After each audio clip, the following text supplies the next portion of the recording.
My name is Blake Segal, and I play Patsy in Monty Python's Spamalot.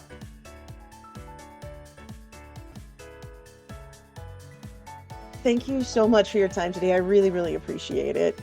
Happy to be here. Um, so again, with this show being a film as well as a play, for people that may not be so familiar with Spamalot, what can they expect compared to the original film? Yeah, you can expect for Spamalot to be mostly the Holy Grail. That's the basic idea, is that we're looking for the Grail and things happen to us along the way. But they, in creating Spamalot, wanted it to be for people who love Monty Python and for people who love like classic yuckity yuck musical theater too. So there's a lot of new material, a lot of new jokes, a lot of jokes that poke fun at theater, especially, is in there, and there might be a little bit from Life of Brian too. I love that. So for you personally, what's been the most exciting or surprising part of bringing this story to life? Yeah, I didn't think that just me coming out with coconuts and pretending to be a horse would make people laugh and smile immediately. I've never been in a part that got like entrance applause before, you know? And so like um pretending to be a horse with coconuts is something that people are, I think, starving for a little bit. And if not exactly that, I think we got to meet Eric Idle a couple weeks ago. He came in and spoke with us, and he said that joy is really hard fought right now. So that when you get it, it is electric and exciting. And I think the ability to share that with so many people 8 times a week is really, I feel very lucky to be able to do that. And it's also just very good for the soul, for me, and I hope the audience as well. I love that. And I just need to say that if I could walk around the grocery store with coconuts, I would do that. I mean, I Right? guess technically I'm at the grocery store. I probably could make it happen, but I'd never Yeah. be allowed at HEB again. I mean, we may or may not be selling coconuts at the show. I mean, sorry to the city of Houston. Yeah.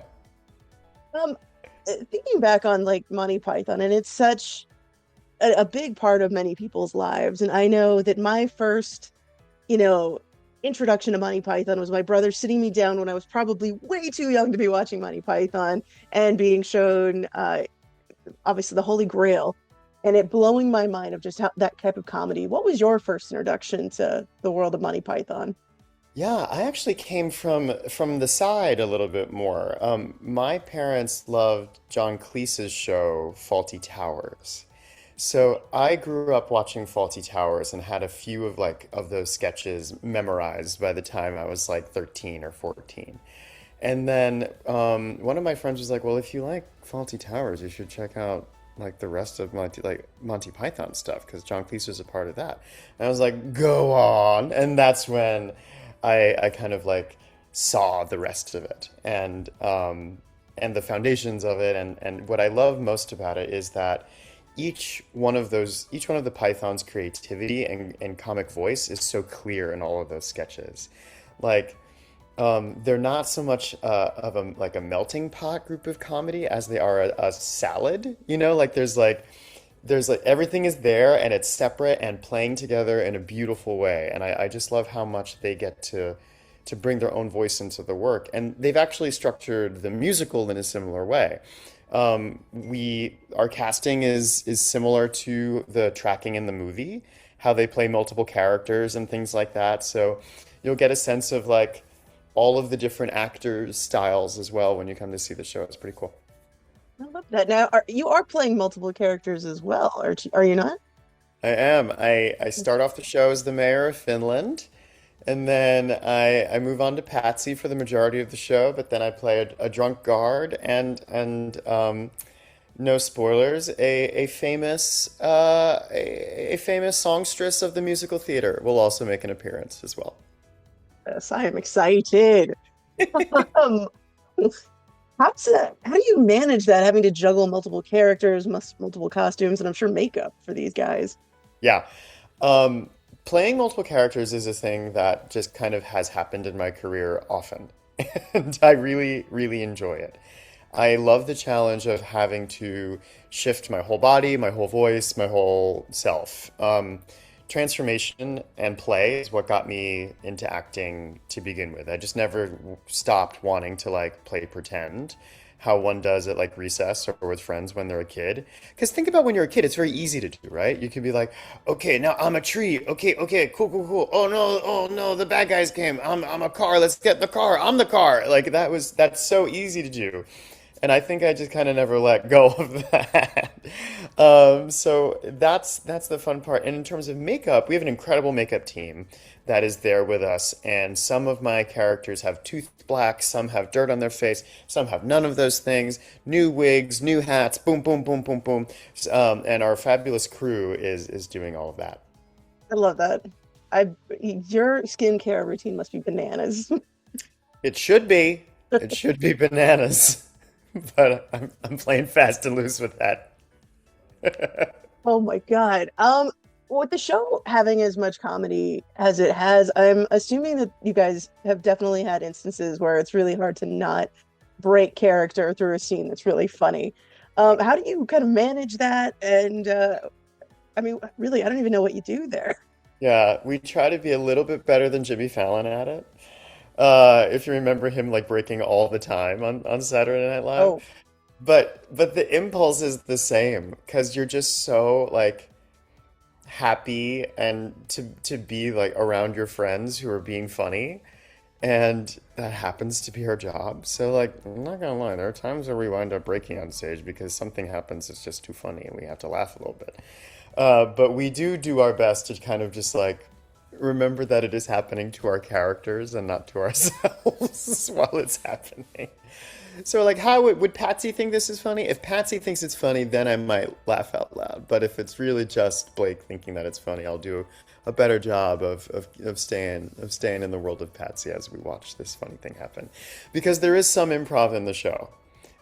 So it is different every night, and depending on how that improv goes, is that those are the moments that we find especially difficult to not laugh with our friends. oh, I love that. Yeah, I would be the worst at this. I know this about myself, but I'm excited to watch you guys take on that challenge. Come on down, we're excited. Absolutely. Now, one of the things I really enjoy about this show is there is just an insane amount of costumes that you guys have. You really span the gauntlet on all types of clothing up there.